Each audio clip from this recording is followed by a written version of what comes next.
Think savings, think success, think Thintech. As pioneers, we've been leading the way in desktop virtualization for 16 years. In that time, we've worked on over 100,000 server desktops and have had the pleasure to partner with some of the UK's leading companies. Why us? Because we can cut your infrastructure costs by up to 75%. Ask how in just a moment.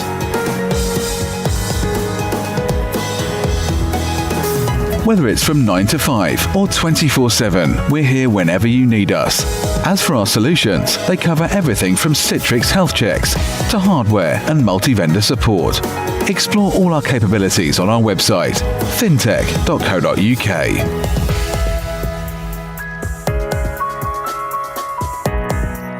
Tailored solutions, 24/7 support, and a 100% customer retention rate. These are just some of the ways we set ourselves apart.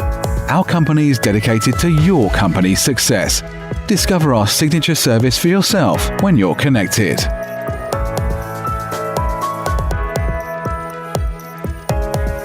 Here at Thintech, we're proud to be one of only 7 Platinum Elite Citrix partners in the UK.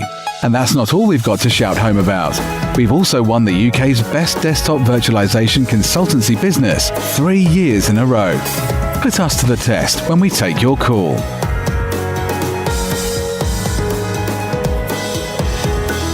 Say goodbye to consultancy fees and hello to convenience with our fully managed service. Acting as an extension of your team, we operate a 24/7 service. So whatever you need, there's always an expert on hand to help. Thanks for holding. We'll be right with you.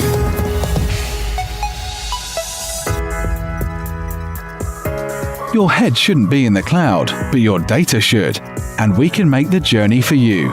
In fact, we can streamline your entire IT operations, covering everything from backups to antivirus software, all for one low monthly subscription fee. Take a closer look at thintech.co.uk.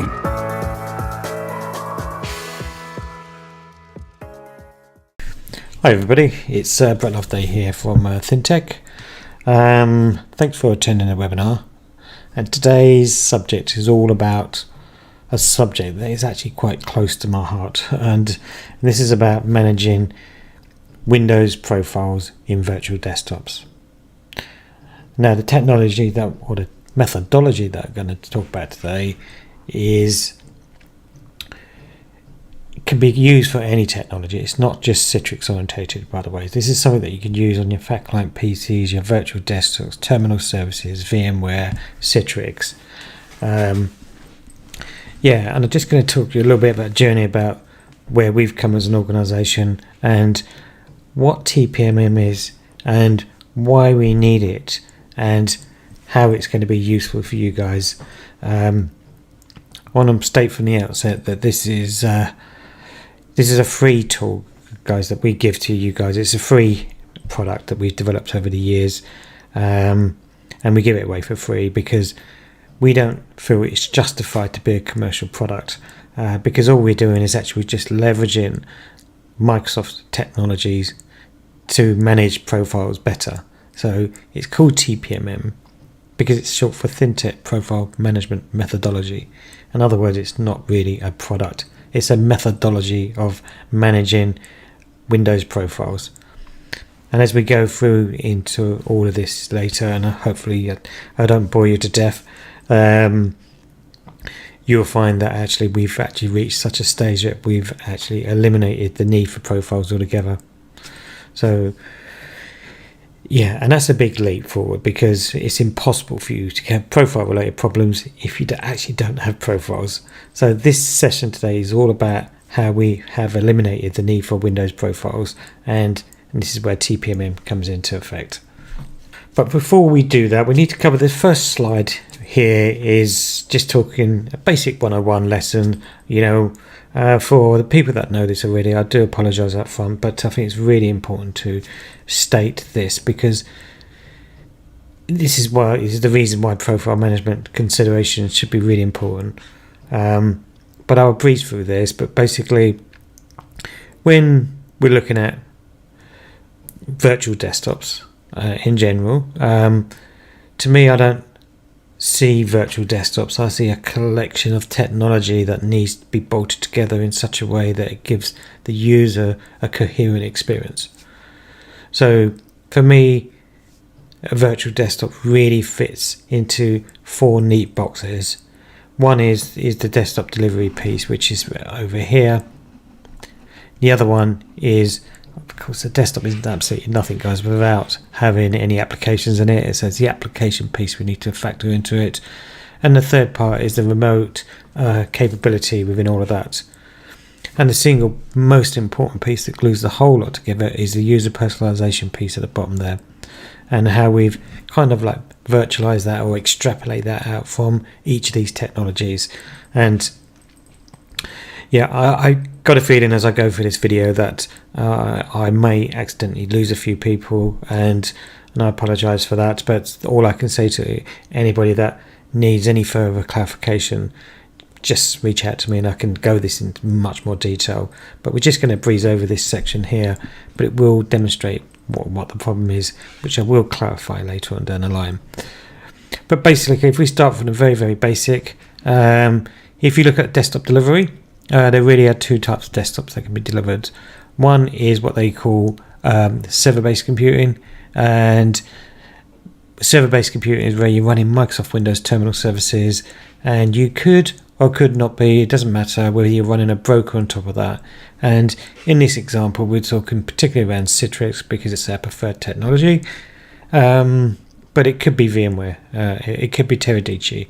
But in effect, you're running a user logs onto a Windows Server operating system. They're not logging onto a Windows 10 operating system. It's a Windows Server, but it's been reskinned to look like Windows 10.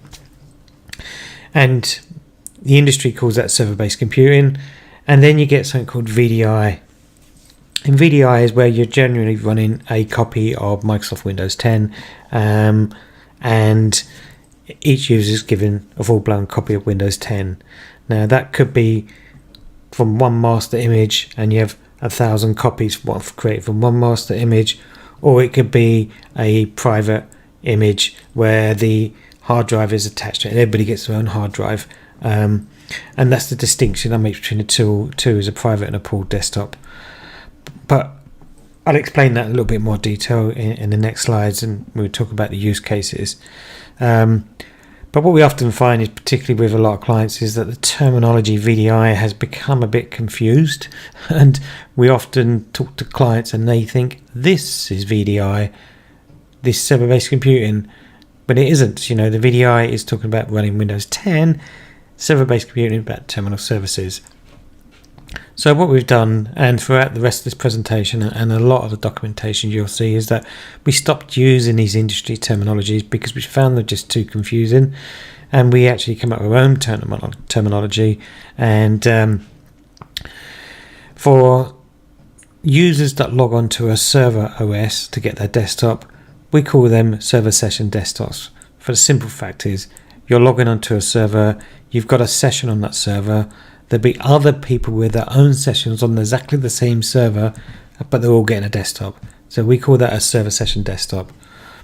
And a virtual PC desktop, the name really does explain it all there. You know, you're logging onto a virtual PC, and that will form your desktop. It will replace your desktop PC. So I hope that makes sense. But the terminology for all our documentation would be consistent. So whenever I'm referring to virtual PC desktops, I'm referring to VDI, and when I'm referring to server session desktops, I'm referring to server-based computing. Okay, so just the things there, just to be an overview. So what we like to do, we just talk about the application delivery piece here, is we like to, where possible, keep the applications separate from the desktop. And we know that's not possible for 100%, but it's certainly possible for a high percentage. Now, obviously, you're going to put Office and other bits and pieces in here. And yeah, the applications can be delivered via other methods. So utilizing AppV. So it's not widely documented, but Microsoft, if you're running server session desktops, you will need a terminal services or RDSH license to run that. and that RDSH license comes bundled with AppV. It's not documented too well. It is documented, but not many people know about it. Not many people realise because they've got RDSH licenses, they're also licensed for AppV, which is great because it fits perfectly within this model. So AppV becomes a key part of the component, and I've got a few slides on that will explain this in a lot more detail. And then you can also publish applications from a separate Citrix farm, so you could have Citrix published applications into a virtual desktop. So when that application launches, it's not actually launching in the virtual desktop, it's launching on a server somewhere else. So if it's one that's running particularly cranky, or it takes up a lot of CPU or a lot of resources, it won't actually impact the user experience on the desktop. And obviously for remote access, NetScalers and it should always form part of the mix, and it should be part of your core design, really, especially in today's world. With COVID-19 and the pandemic going on at the moment, it's a perfect use case. If you could design a solution that effectively you can work from any device on any network and anytime, any place. The martini of IT. NetScaler is the bit that allows you to do that. And the bit at the bottom there is the user personalization piece. So if I just move on a slide, I'm going to move on a couple of slides, and hopefully this will start to make sense. And we're just going to be focusing on this desktop delivery piece here, and for order for this to make sense, we need to put everything into its potential use cases. So if we look at server session desktops, I'd say for me personally, the typical user that would be quite happy on a server session desktop would be somebody that typically works in a lockdown environment. The desktop they have is locked down. They can't install any software. It's pretty well controlled, and it just does everything they need to do their job. Pretty much everything is assigned to them. Their applications, what shortcuts they get, they're all administratively assigned to them, and users don't really get too much free reign what they can and do on that environment. And most often these desktops are delivered as read-only desktops as well, so once they log off, they do a complete factory reset as well. So and anything that's unique or personal to that particular user will always be stored in their profile, a form with a profile. But most importantly, for the server session desktop, is it must perform and it must work from any device. I mean, they're the main criteria. They're the sorts of use case I would say for a server session desktop. Now, the industry has confused things here because it starts using words like task workers, knowledge-based workers, and all manner of ways of pigeonholing people into boxes to describe the right desktop for them. But it doesn't need to be that complex. If your requirement is you just need a desktop, it needs to run, and your application's working there, fine, done. Just straight with a server session desktop. Now, for virtual PC desktops, and as I mentioned before, there are really two types of virtual PC desktops.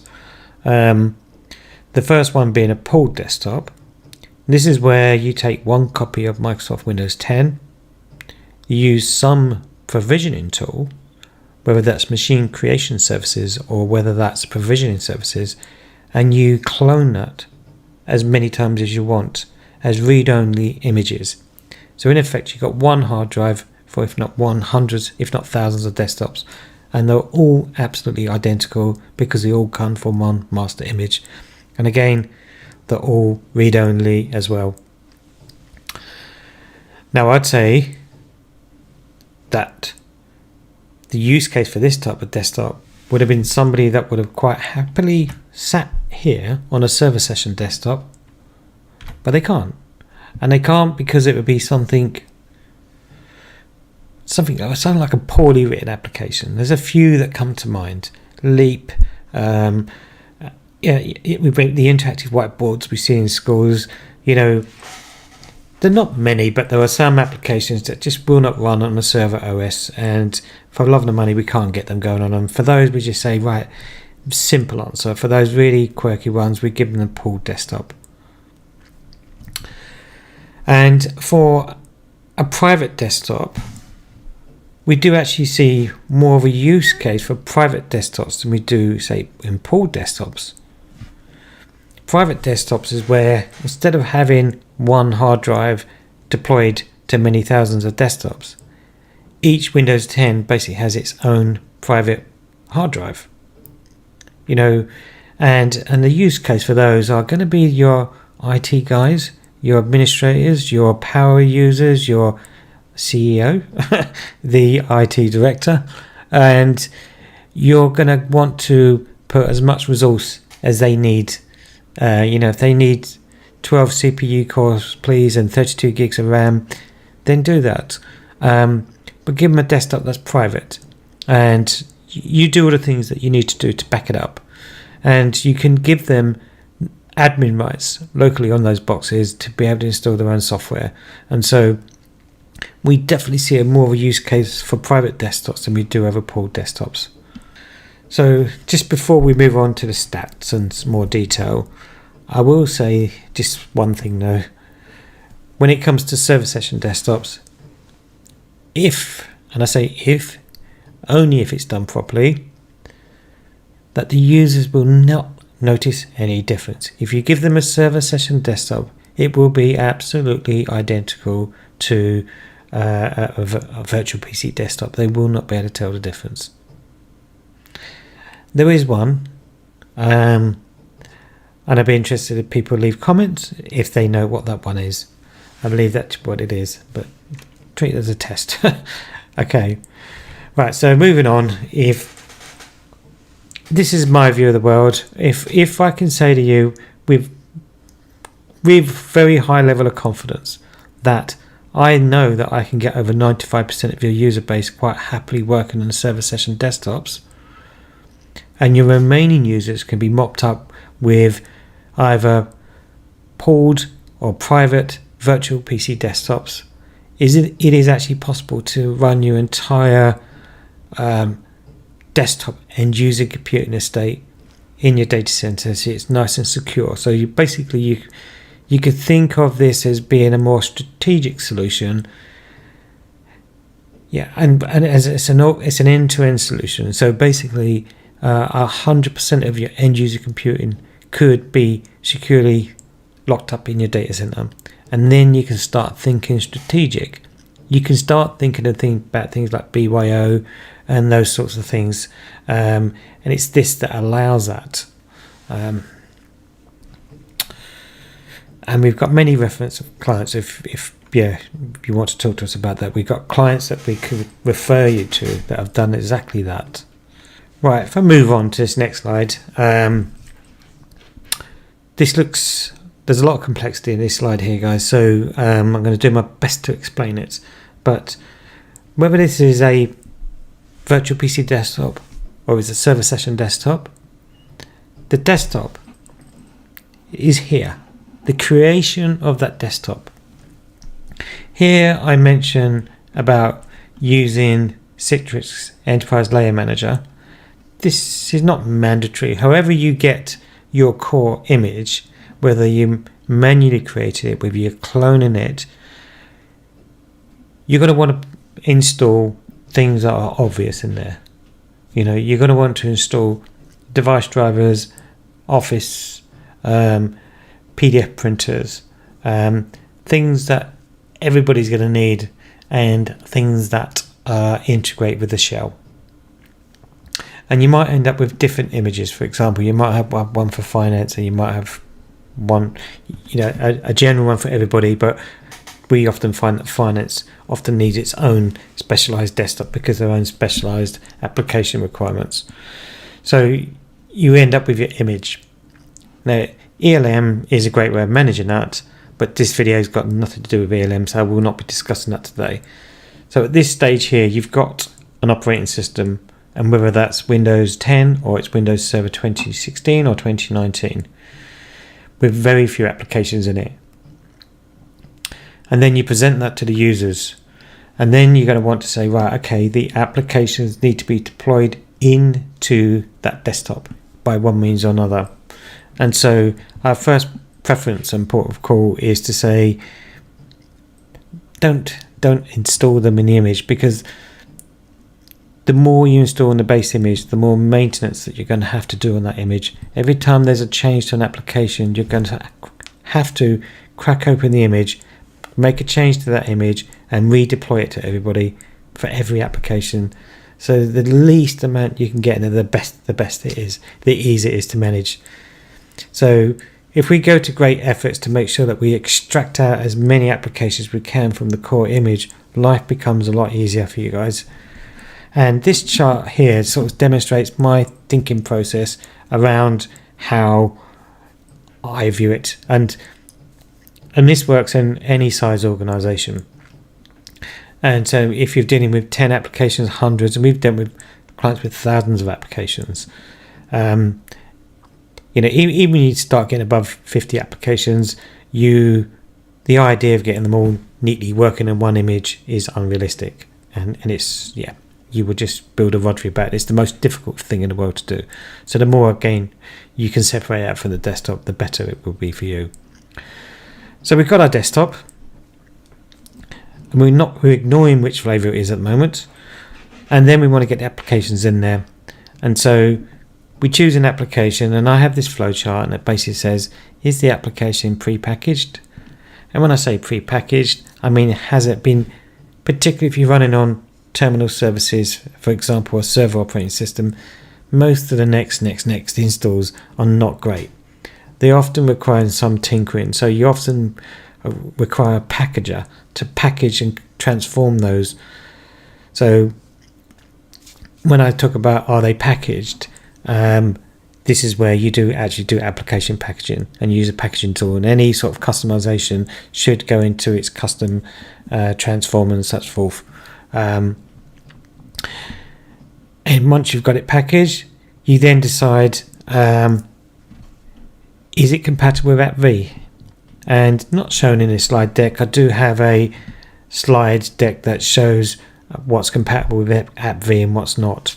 Now, if you follow the official Microsoft guidelines, probably only about 30% of applications can realistically, technically be supported by Microsoft as AppV compatible. Anything that's got device drivers or virtualized components in them at all just don't work on AppV. There are tricks and things that you can do, and we had one client that got 98% of their applications on AppV, but they'd done that just literally by hacking the image. They pre-installed the drivers into the core image, but didn't install the application. Clever. I was very impressed with it, but it's not supported by Microsoft, so I don't recommend it. So if we do determine it's compatible with AppV, then we say we add the package into whatever deployment tool we use, and I'm saying SCCM, into a collection. You deploy it to the local server, and you test it, and then if you test it and if you find out it works, but it's one of those applications that it really slows down the desktop. And so I would say that if you deploy any application that consumes more than 20% of any of the resources, so 20% of the CPU, 20% of the memory, or 20% of the IOPS, then it lends itself to still remain as an AppV application, but not deployed into the image, but to be deployed onto a ZApp server and publish the OSD file, which is the streamed application, into the desktop. So the AppV application is streamed onto another server, and that gets published out as an application, as a Citrix application, into the virtual desktop. Users don't know this complexity. They just see an app and they launch it and it runs. What we're trying to do here is to protect the experience and the performance of the desktop by making sure that no one application can consume all the resources. But if it doesn't, it's not particularly low, that's fine. Just publish it to your user group, and the Workspace app now integrates with AppV, and so they would just see a shortcut to an application and they'll be able to launch it. And when they launch it, they get a little progress bar at the bottom that's saying, yeah, application launching, boom, and it's a siloed application. And because it's outside of the desktop, any maintenance of that application happens outside of that desktop as well. And so we're making the changes to the packages, and when they're updated, everybody will get the updated package the next time they launch the app. So AppV is an excellent tool to add in your arsenal, and you're probably already licensed to use it. You probably don't. I'm not aware of that.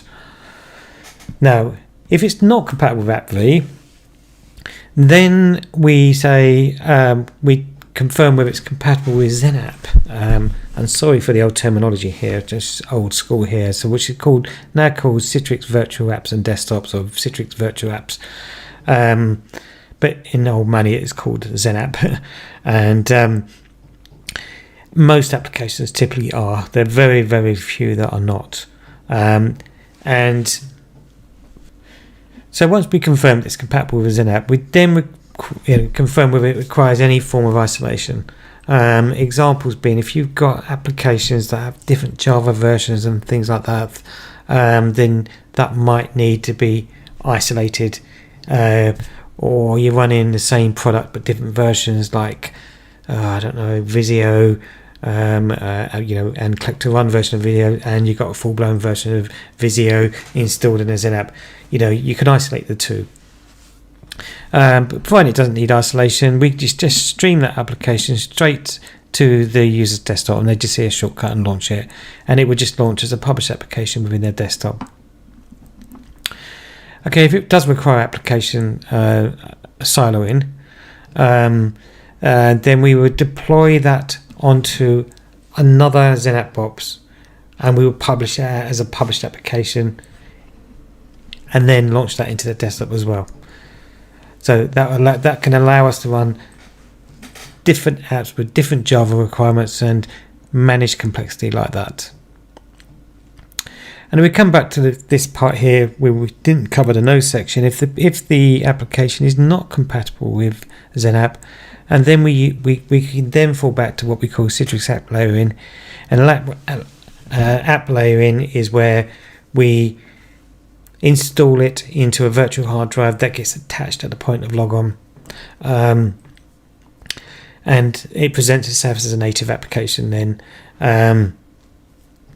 it's a last result, because we don't use too much of this, because we found each application that we lay out adds about 15 seconds to the logon, so you don't want to be using this too often, but it's good to have it as a safety net. I would argue in this instance it's probably better that you would probably give them a Windows 10 virtual PC desktop rather than play around at this level here. And we're going to ignore all this elastic layer stuff, because this is not the purpose of today. The reason I say all this is because of this. And it's because it's the user personalization piece. The bits that's personal to the user: my desktop, my documents, my favorites, my Outlook setup, my application settings, my shortcuts, everything that's unique to me needs to be consistent no matter what platform, what operating system I'm logging on to. So in the scenario that we spoke about just now, it's not unusual to be logged on to a virtual PC desktop that's running Windows 10. You're then launching some applications, and some of those will be AppV streamed into the image, some will be AppV streamed onto a XenApp box and published into your desktop, or they'll be published application from a Citrix farm. But fundamentally, you're going to be logged on multiple times across different operating systems. And therein lies the problem. Because out of the box, Microsoft do not provide a solution for a scenario where you logged onto different operating systems at exactly the same time and you want to synchronize your profiles. They have roaming profiles. They have UEV. But they all work on the basis that you're going to log on to the exact same box that you came off from. And so therein lies its failings. And and there are commercial products you can buy, but again, quite often those are overly complex, and there've been many instances where we've been asked to remove out profile management solutions to put in this, because this is not really a product, this is a method of managing profiles. So let me stop waffling on, and hopefully you understand the problem. I will just recover those problems. So just to reiterate the problem here, that the challenges that we have to overcome in managing user profiles is that companies still use roaming profiles. It saddens to tell you that. But they were not designed for virtual desktops. They were designed if you log off and log on to PCs, and those PCs were identical. If any slight variation, different 32-bit versus 64-bit, different applications, paths, it can easily break, and just roaming profiles are just really, really poor, and please, if you are using them, just get rid of them. Talk to me. And if you ever come across profile problems and you are having profile problems, it might well be because simply the fact that you logged on more than once. And if you try logging off on two PCs at the same time, you will instantly guarantee corrupt the profile. And there's so much to be said within that, and there's so many million other things that can be said about profiles. There is a white paper that's complementing this, so that's going to be far, far more detail. That goes into great detail, all the different profile types that exist, and such forth. So in our scenario, we're saying it's possible that you're logged onto multiple systems at the same time, and they're going to be at different operating systems, and you're going to want to be able to synchronize between them as well, and you want a consistent user experience. So when I go into an application that's launching on a Zen app box somewhere else, my application, and I'm using my desktop, and then when I save things in my desktop, they're saved in my desktop, but those files also appear in my desktop, my published application, or when I go to my documents, they'll all synchronize back to the same location. That's what you want to present to your users. You don't want to present a different desktop, a different my documents, different. You just confuse the hell out of the users. And this is where we lead on to the product. And the product that we developed is called TPMM, and it's, as it says there, Thintech Profile Management Methodology. And if I just do my best to try and explain this, and I don't want to go into the history of this, but this did come about on a project that I did at Dresdner Bank many years back, and we didn't have a solution for managing multiple sessions, and I sort of started playing around with mandatory profiles and thinking they were absolutely great, but realizing it was absolutely useless from a user's point of view. That they're great for the administrator's point of view, but they're absolutely useless for the users because it didn't store any of their settings. And there was also some other quirks with mandatory profiles that manifest themselves in very strange ways. And some of those things are like the ability to save passwords cached within IE or Chrome are disabled if you're in mandatory mode. Some .NET based applications don't trust network locations, so some .NET applications just crash, which can be overcome, but using a tool called Casper to define the trusted locations, but it's a real pain. Trust me. And I love the idea of mandatory profiles when they did come out, and I did tinker with them, and then I found a tool called ProfilWiz that allowed you to migrate settings from one machine to another. And it's a GUI, and if you launch the GUI, it just brings up and it asks you, say, do you want to save Outlook, Word and Touch File? You click what you want, it puts all that information into an OPS file. An OPS file, it stands for Office Profile Setting. In there you can store binary data, as well as whatever else you put in there. So it can support binary and text and anything you put in there. But you could call that command using a command line, and you can pass it a whole bunch of parameters. And one of the parameters you can pass it was you could tell it what to record in the OPS file. And so what we've done is that we've created this INI file that's stored on a file server. We typically put it on a net logon share, so everybody's got access to it. And we pass it the parameter saying that we're going to record whatever's in the INI file into the OPS file. And what that does, it just records just what we tell it to record. And the skill for us is knowing what to record. And what we have learned over the years of doing this is that 99% of the stuff that's in the profile is complete and utter junk. So we've seen profiles in excess of 100 gig in size, and we've got those down to a few meg in size, simply because too much junk was being retained. None of the user experience was lost, all of the personalization was retained, and all the junk was removed at the point of log off.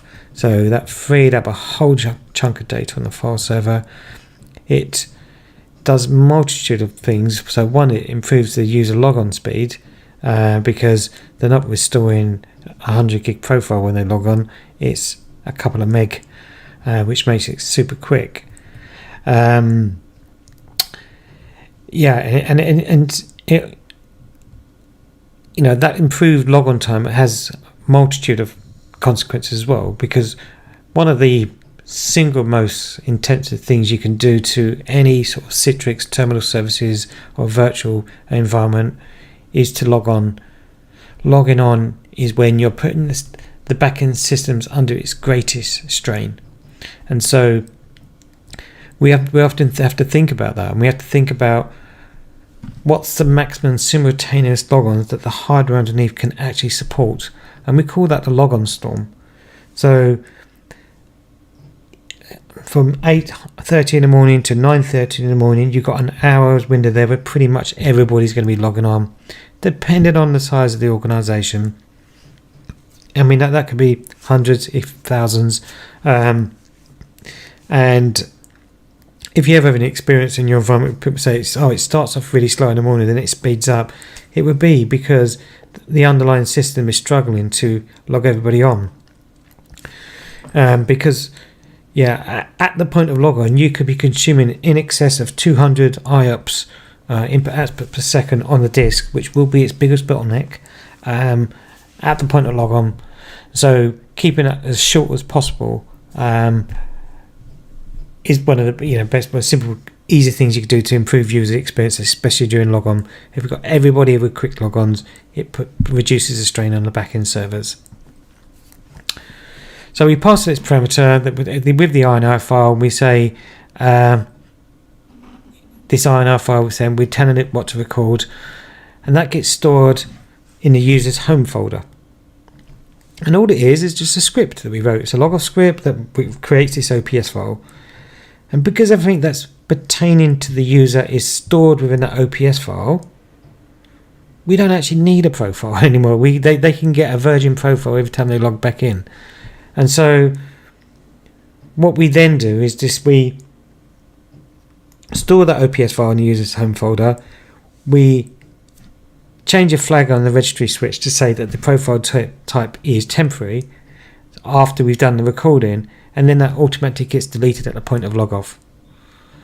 When they log back in, they get a brand new profile. We're not specifying any profile, and they get a brand new profile, but we've done a little bit of tinkering to make sure that none of this first runs, that all of that gets turned off. We delete all the unnecessary stub paths to prevent that, and we've written our own stub path that replays all of their settings. It holds the Windows shell, restores the user setting, and gives them back the desktop exactly where they left it. The user's completely oblivious, unaware of the complexity that's got involved in delivering that, but fundamentally it's back to exactly where it was before. But the most important thing is that there is no profile at all, and so all we have is this OPS file stored in the user's home folder. And there's a few neat things we can do with that, because these are the bits that are under our control.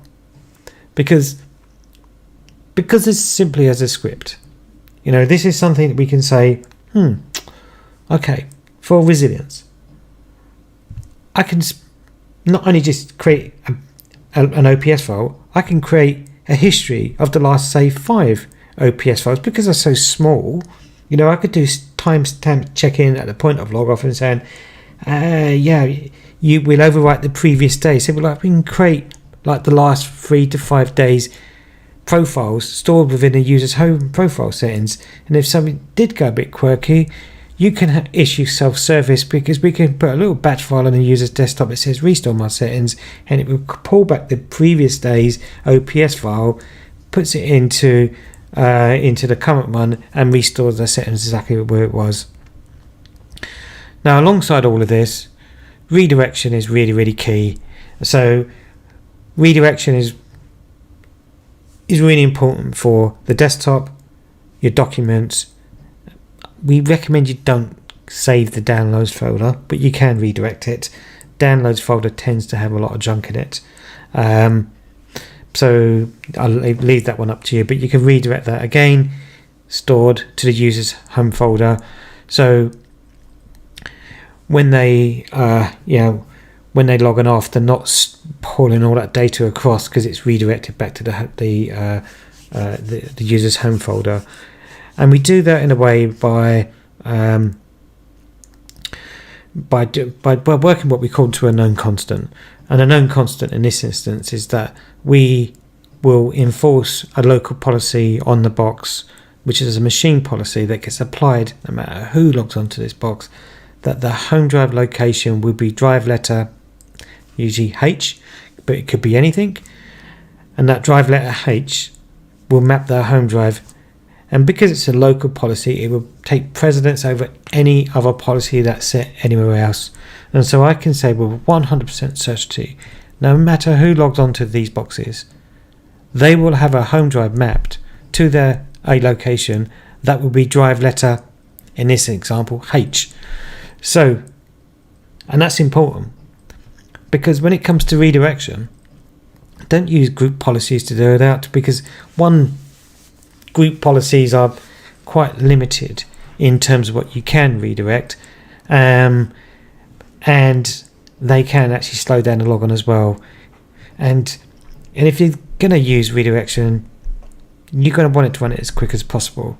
So because I know that everybody will have a drive letter H in my example here, I can actually crack open the registry, and I actually, at the point of logon within TPMM, within the policy, we have a group policy that defines the location of the user's desktop, my documents, and whatever else we want to redirect to H:/my documents, H:/my desktop. So you've got this instantaneous, no SMB lookup, it's the fastest form of redirection that you can get. And so we redirect that back down to the user's folder. And within this INI file here, and this is really, really, really important, we are not referring to the exact location of most things. We're referring to the system variable location to the settings that we're going to want to record. Percent app data would change location. So %app data% would change from one machine, from one version of Windows to the next.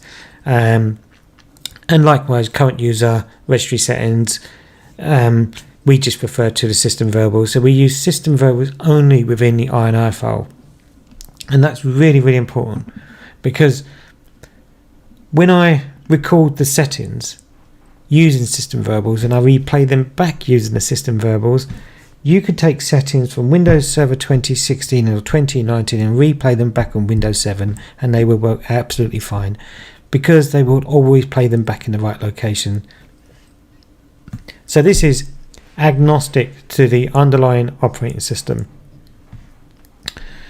And so, and I say again, guys, this is really in our control. Every element is in our control.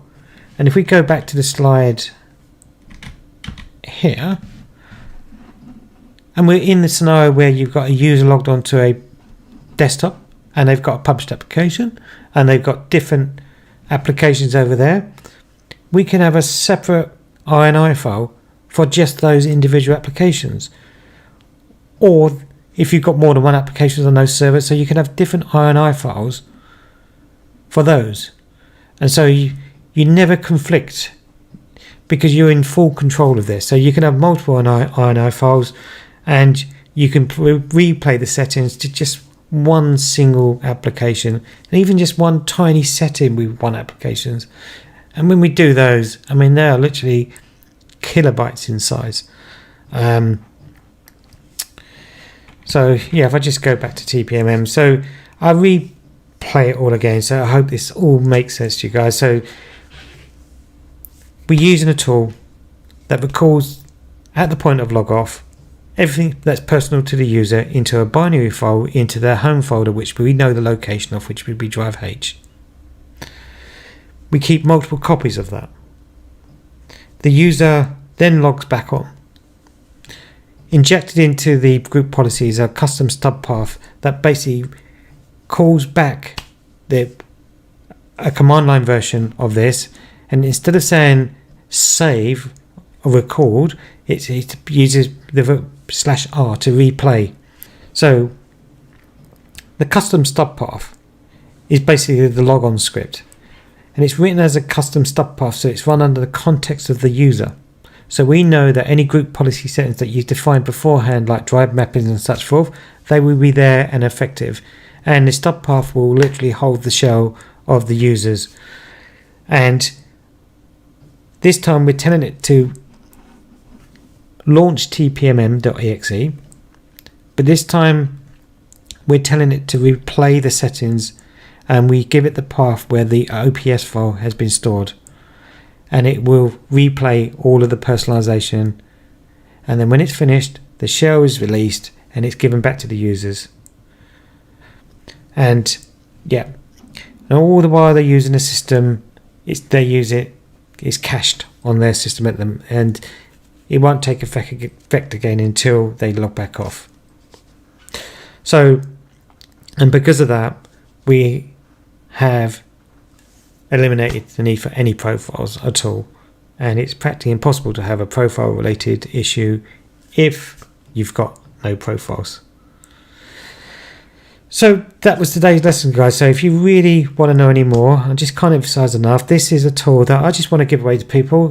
This has solved so many issues in this with this tool. I've had people around the globe asking me for this. We've got about 60,000 users on it today, and I just feel that this is a tool that would benefit anybody. This works particularly well with FX Logics as well, and so rather than a competitor to FX Logics or anything like that, in fact we quite welcome FX Logics, and running Outlook in cache mode with FX Logics and containerization of the OST file, and then using TPMM to record the personalization is a perfect marriage, guys. And I may update the diagram to reflect that, because most of our implementations are very much like that today, because everybody's moved their Exchange online. And I did a slide about how to integrate virtual desktops into cache mode Outlook into non-persistent virtual desktops. It is a challenge within the industry, and this is a solution for it. So really hope you find that useful. And if you want a copy of TPMM, just give me a shout out to me. If you want to know any more details, please again just shout out to me. I won't bite. So I'm here to help most companies. And yeah, I'm going to leave it there, guys, and I hope you enjoyed that, and I'll catch up with you all again very soon.